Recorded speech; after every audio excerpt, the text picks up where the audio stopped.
96장 찬송하십시다. 96장.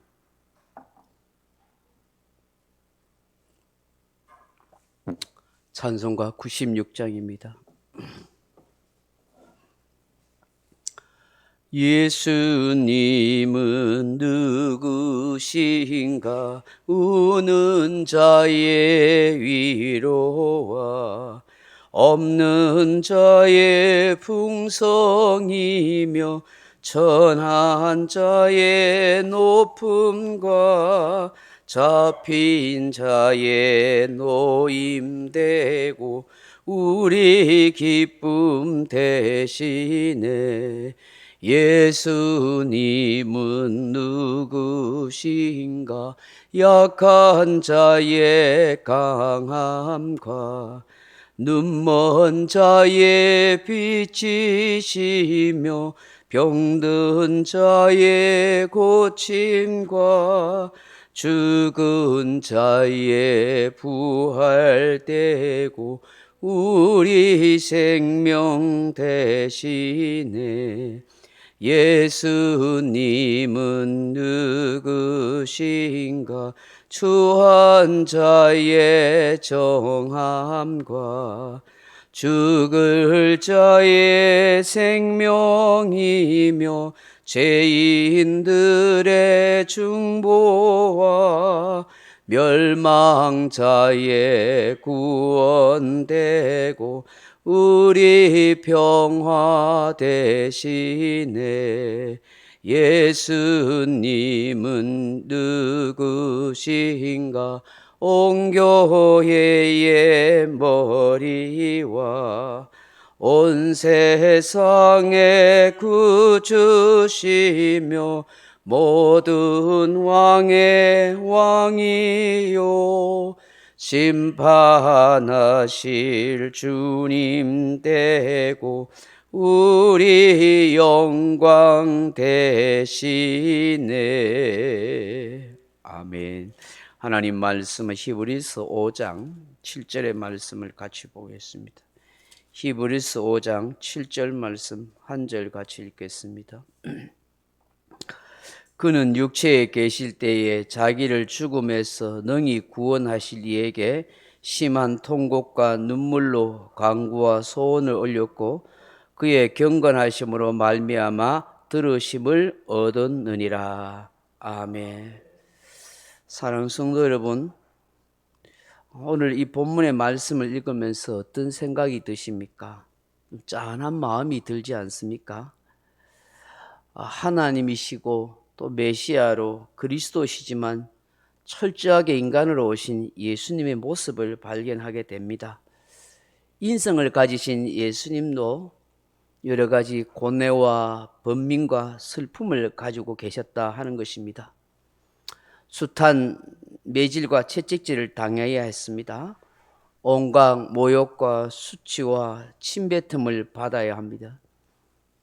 십자가에 달려 모든 저주와 고통을 한 몸에 짊어져야 합니다.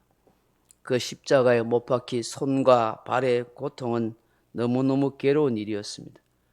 가시 면류관으로 인한 머리에서부터 발끝까지 온몸이 전율하듯이 사시나무 떨듯이 그런 고통이 밀려오는 그런 순간을 경험해야 합니다.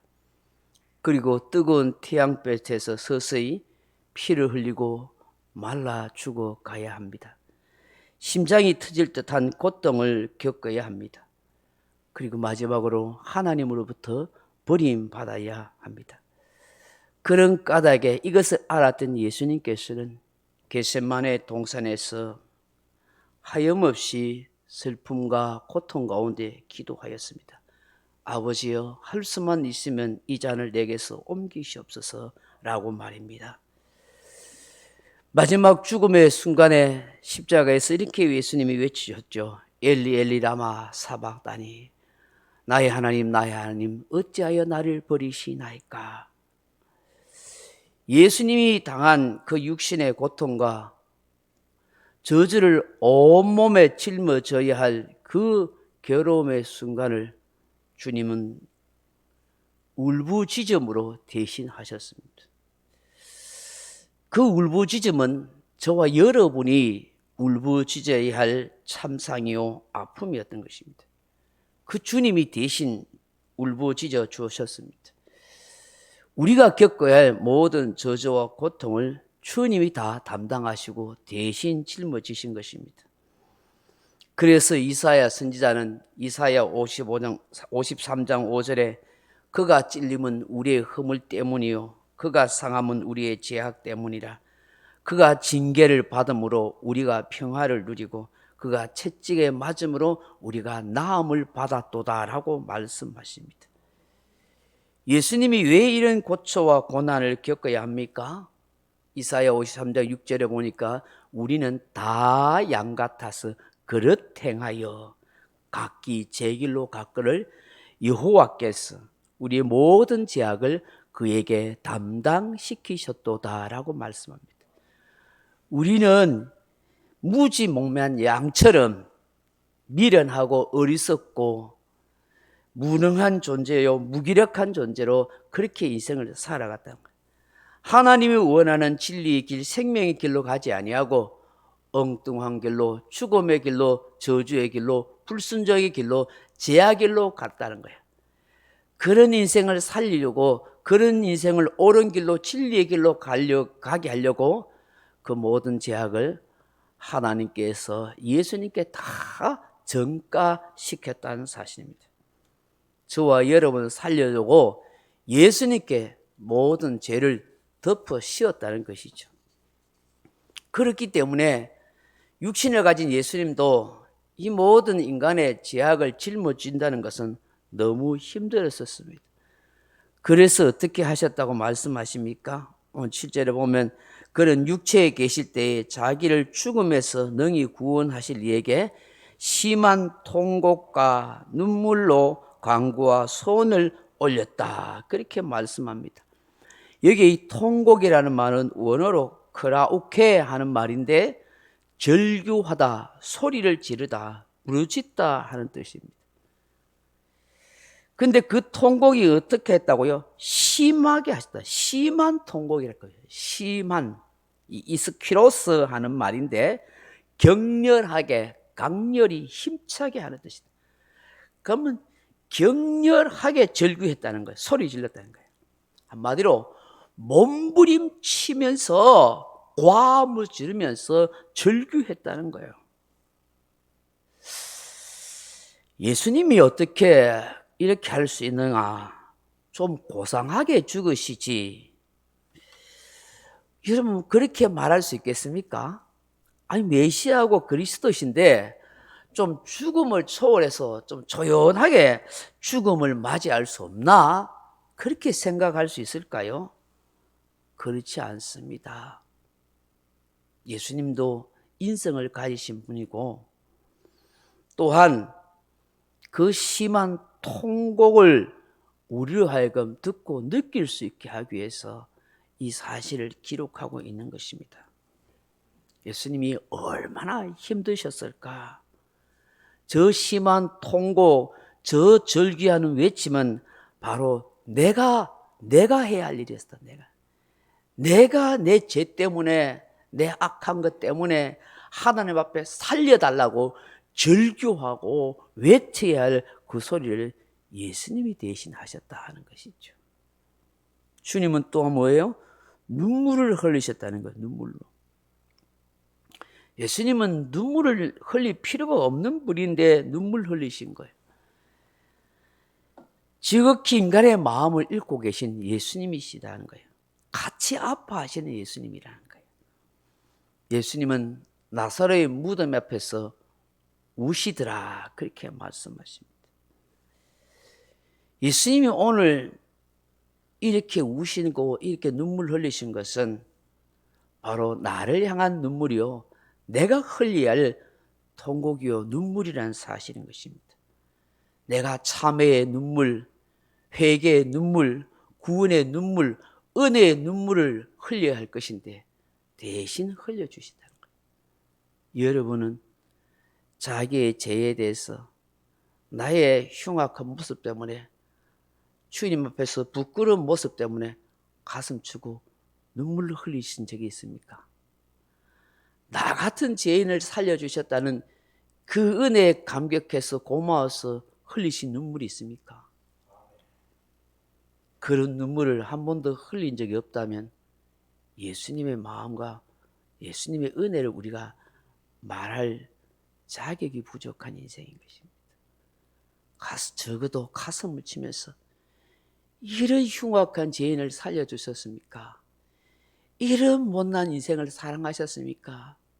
하나님, 이 참혹한 죄인을 용서해 주셔야 하고 가슴을 찢고 마음을 찢는 이런 회개의 눈물이 적어도 한 번은 있어야 되고, 이런 나에게 은혜를 베푸셨습니까 하는 고마움에 대한, 감사에 대한 감격의 눈물이 한 번 있는 인생이 진정 주님의 마음을 알고 그 주님의 뜻을 따라 살아가는 진정한 성도요 제자가 될 수 있는 것 아니겠습니까? 그 예수님이 오늘 간구와 소원을 올렸다고 말씀합니다.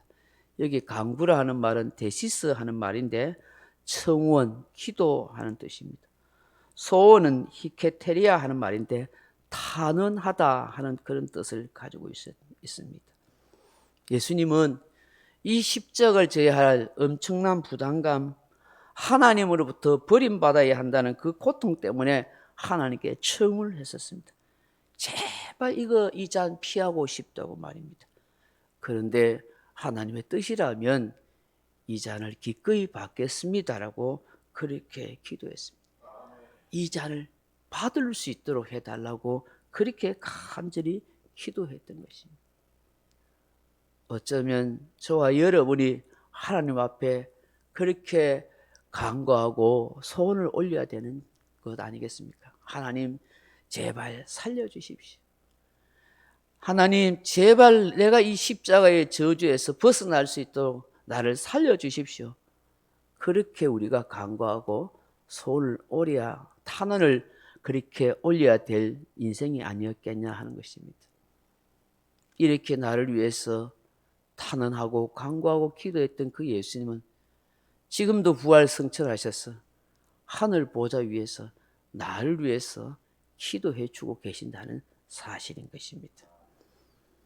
어쩌면 우리는 이 예수님의 기도 덕분에 살고 있는지 모릅니다. 오늘 본문에 보시면 그의 경건하심으로 말미암아 들으심을 얻었느니라 그렇게 말씀합니다. 여기에 경건하심으로 말미암아 하는 말이 율라베이아 하는 말인데요. 이 원래의 뜻은 경외, 존경, 두려움이라 하는 뜻입니다.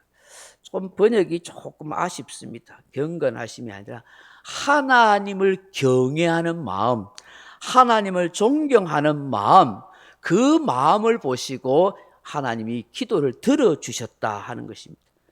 이게 들으셨다는 말이 에이사쿠오 하는 말인데 주의해서 듣다, 경청하다, 찬성하다 그런 뜻입니다. 그러니까 진심 어린 마음으로 하나님을 경외하는 마음으로 그 눈물과 통곡으로 하나님 앞에 그 소원과 간구를 올려드린 거예요. 그 예수님의 눈물과 통곡으로 간구와 소원을 올려드린 첫 번째는 뭐냐면 주님이 인성을 가졌어서 이 십자가를 지시고 이 죽음의 잔을 마셔야 되고 이 하나님으로부터 버림받아야 할 이 고통의 잔을 감당할 수 없었어. 이걸 피하게 해달라고. 그러나 아버지의 뜻이면 이것을 순종하게 해달라고, 감당할 수 있게 해달라고 그렇게 기도한 것이고, 또 하나는 저와 여러분이 당할 모든 저주와 죽음을 예수님이 친히 담당할 테니 저 사람 저 인간 살려달라고, 구원해달라고, 버리지 말아달라고 그렇게 간구하고 소원을 올렸던 그 기도를 진심 어린 하나님을 경외하는 마음을 보시고 들어주셨다는 것이죠. 그래서 저와 여러분이 살고 있고 여기에 앉아 있을 수가 있다는 것입니다. 하나님은 히스기야의 눈물을 보시고 히스기야의 기도를 들으셨다고 말씀하지 않습니까? 하나님은 느헤미야의 그 마음을 헤아리고 그 기도에 응답하셨다고 하지 않습니까? 하나님은 다니엘이 기도할 때에 가브리엘 천사장을 보내셔서 그 기도를 받으셨다고 말씀하지 않습니까? 하나님은 로마 백부장이 고넬료의 기도를 들으시고 그 구제를 보셨다고 하지 않습니까? 하물며 저와 여러분의 눈물을 보지 않겠습니까? 저와 여러분의 애끓는 마음을 헤아리지 않겠습니까? 저와 여러분의 작은 신음조차도 하나님이 다 들으시는 줄로 믿습니다. 진심 어린 마음으로 이 새벽에 하나님 앞에 여러분의 간구와 소원을 올려드리십시오. 다 들어주실 것입니다. 이 말씀이 여러분에게 힘이 되고 소망이 되고 용기가 되기를 축복합니다. 이 새벽에 주시는 이 말씀 한 구절을 가슴 깊이 묵상해 보십시오. 예수님의 마음을 조금이라도 헤아려지는 그런 시간이 될 줄로 믿습니다. 명령과 선포합니다. 1. 나는 주님의 은혜로 모든 일에 날마다 점점 더 좋아지고 있다. 나는 오늘부터 다른 사람을 비난 원망하거나 비판 판단 정죄하지 않겠습니다. 나는 하나님 다음으로 나를 사랑한다. 나는 나를 사랑한다. 교만은 독약이 있다. 그 어떤 경우에도 감사합니다. 나는 내 안에 살아계신 예수님 때문에 행복하다. 있을지어다 그대로 되니라. 좋았더라. 아멘. 각자 기도하시다 돌아가십니다.